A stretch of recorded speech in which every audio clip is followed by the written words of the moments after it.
Hello, I hope that you're doing well and thank you for watching this video.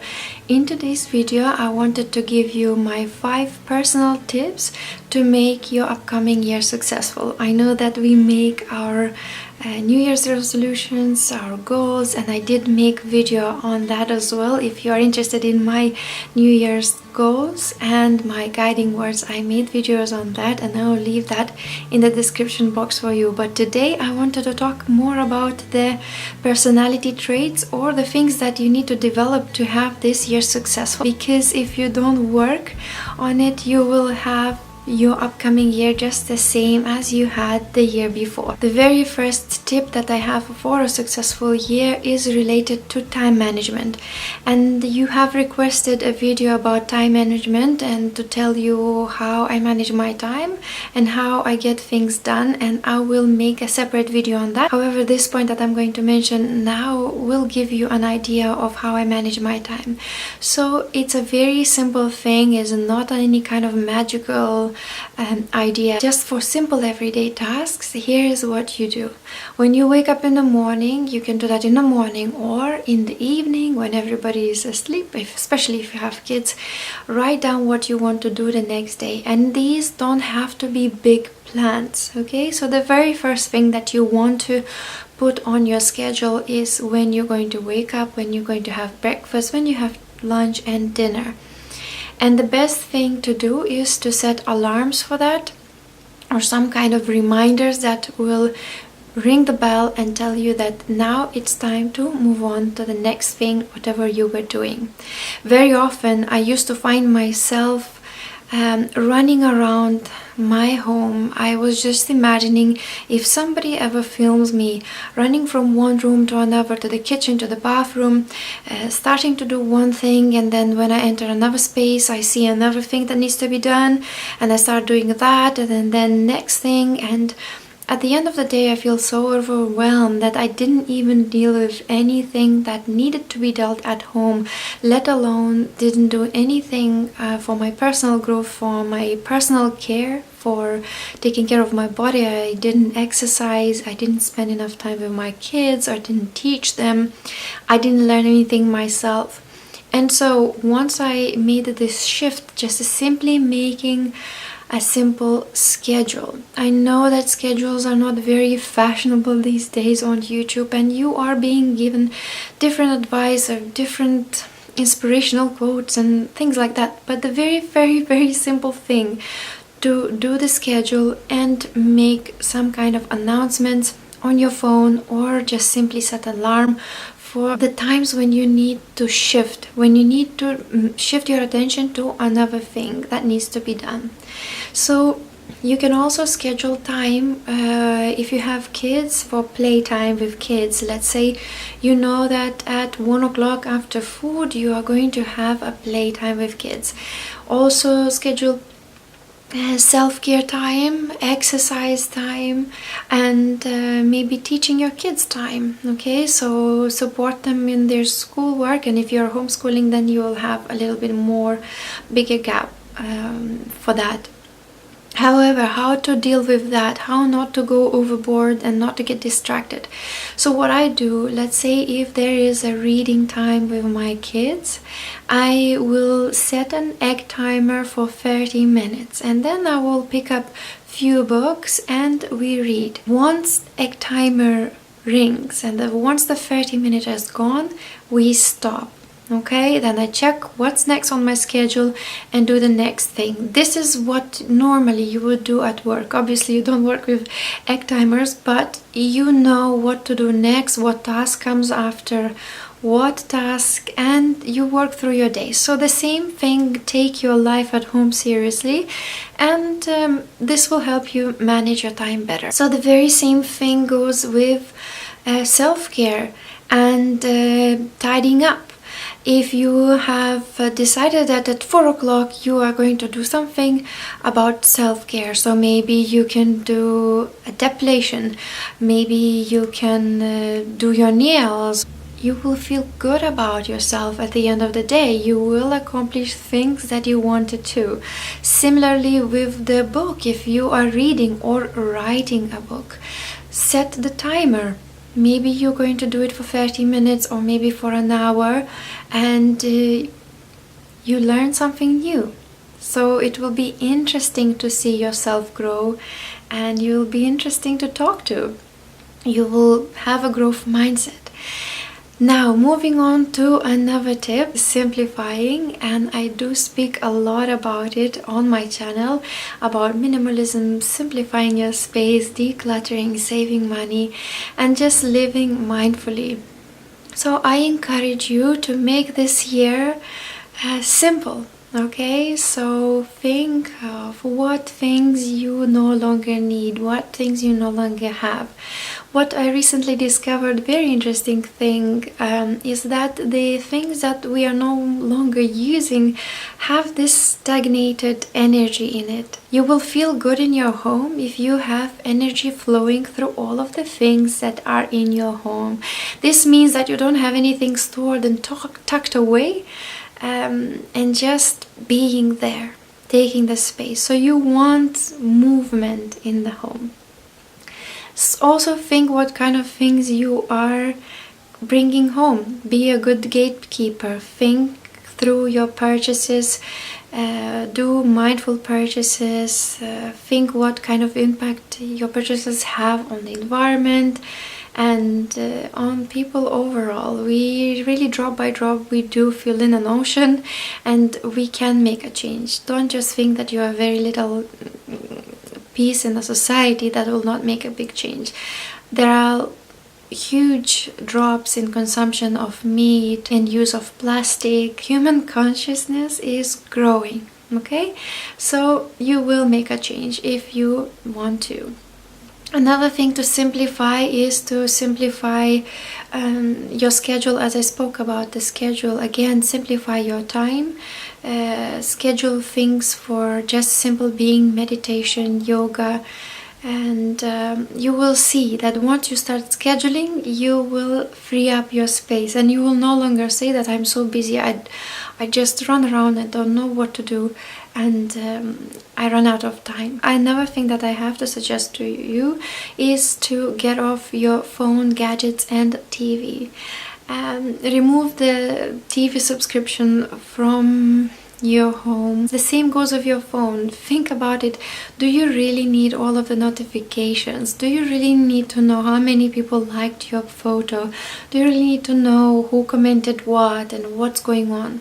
You can check this one time a day. You can have a look what's going on with your friends, get updates, leave a comment, but you don't have to keep yourself updated all the time.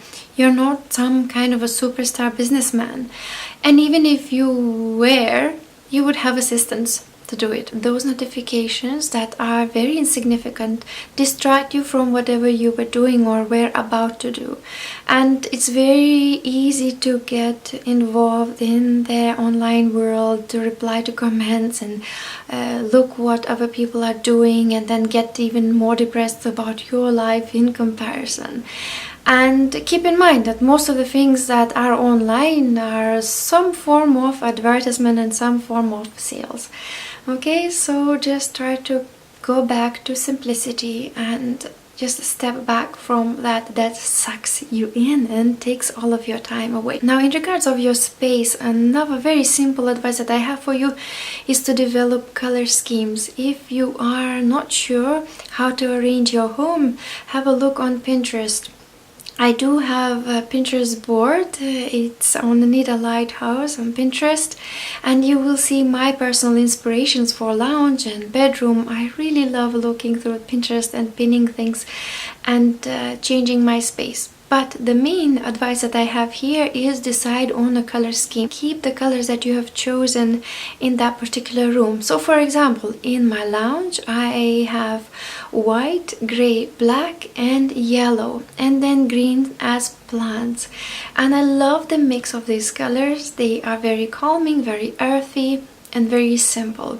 Now, don't mix any patterns. Sometimes I enter homes and I see that rug has one pattern, the curtains have another pattern, there is another pattern on the walls, and even on the lampshades, on cushions, and on bed throws, and all of these patterns create a mess. Simple things like keeping your towels within the color scheme. So for example, I have white, sand and gray towels, so they kind of go together with all of the colors that are in my bathroom. Same thing goes with your kitchen. If you simplify your kitchen towels, don't make them too bright and different color sponges and things like that. So if you keep everything white or earthy colors, they will not stand out. Unnecessary things will not stand out that much. Okay, so but you can bring color in your space by buying some centerpieces that are colorful. Moving on to another tip for successful year is to wake up early, and I'm sure that you heard about it quite a lot. Maybe you have tried it, maybe it didn't work, maybe it worked better during the summer. Especially for me, it worked much better during the summer. However, if you try to stick to the same routine, perhaps you will develop a habit.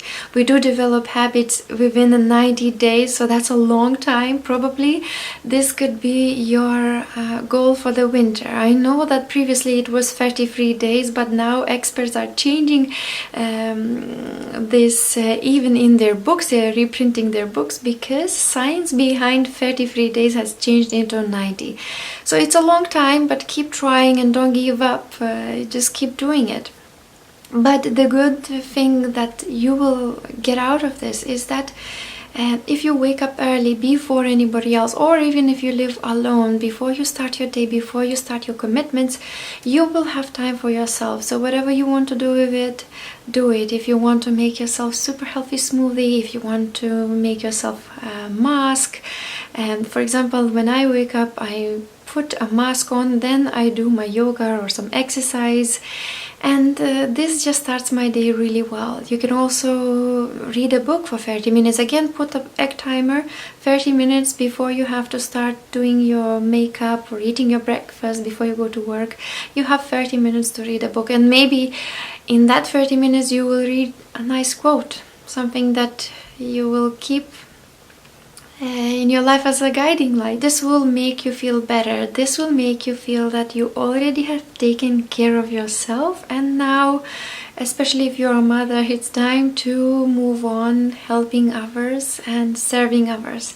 And if you feel good about yourself, that you have taken good care of yourself, and if you're ready, if you have brushed your hair, if you put your makeup on, you feel much better. Another tip that I have for you, and this is what I recently started doing myself, is journaling. I'm going through quite a difficult time in my life. I feel that with journaling I will be able to help myself to express myself better and to understand myself better and to make better decisions. It will also help me to look back at my emotions, at my state, and make good judgments. So journaling is very good for reflection. This is where you can write down anything you have learned throughout the day, anything you have realized, anything that was useful, anything that you are happy for and grateful for, and the things that you need to learn. Very often we make mistakes in life, and sometimes we look at the situation and think, oh, I should have done this, or I should have said that, or I should have handled it better. And we make the same mistake again. But I think if we write it down, it will be easier for us to absorb the information, to settle it in, and to learn. And again, also set an egg timer for that, and just so that you don't get carried away and stop at some point. Because if you do get carried away and forget about other things that you're supposed to do in the day, you might think that, well, it takes too much time and I don't want to do it. Okay, and the last tip, and I hope that this one will be useful, it's learning. And one of the guiding words for me this year is learn. If you want to see my guiding words for this year, I have made a separate video for you. But I think learning is such a big part of being successful. Now, I'm not talking about successful as rich. Perhaps that could also happen, but I'm talking about not keeping yourself stagnated, keeping yourself always in growth, because it's very easy to get caught up in the day-to-day tasks that we are involved in. There is so much responsibility being put on us, and a lot of things are grabbing our attention. So I think if you schedule your time for learning, even if you say that I'm going to read one book a week or one book a month, read it, learn something, evolve, go to seminars. Let's say to yourself that, okay, I'm going to attend, let's say, 3 seminars or 6 seminars a year, and I'm going to learn something new about maybe nutrition, about lifestyle, about developing new skills. Take up some courses. Courses are so cheap nowadays, especially online, and there are really good professional people who have lots of knowledge and who can help you. So constant learning will also help you keep your soul young, and your spirit and the character young, because you see very often people get stagnated in their old ways of thinking, and they are just closed down. They got old before time, and they are no longer open to new opinions. And especially if you have kids, you want to keep yourself updated, because kids are going to be our new generation, and you want to be able to make connection with them. You want to be able to have the real relationship with your kids, and through learning, through keeping yourself up to date, you will have that soul and spirit that will be able to do that. So I hope that these tips were useful for you. Please let me know what kind of advice you have for the new year, what kind of success tips you have, and if anything worked really well for you last year. I hope that you do take good care of yourself, and thank you very much again for watching. Please share and subscribe to this video to support, and I will see you in my next video soon. Bye bye for now.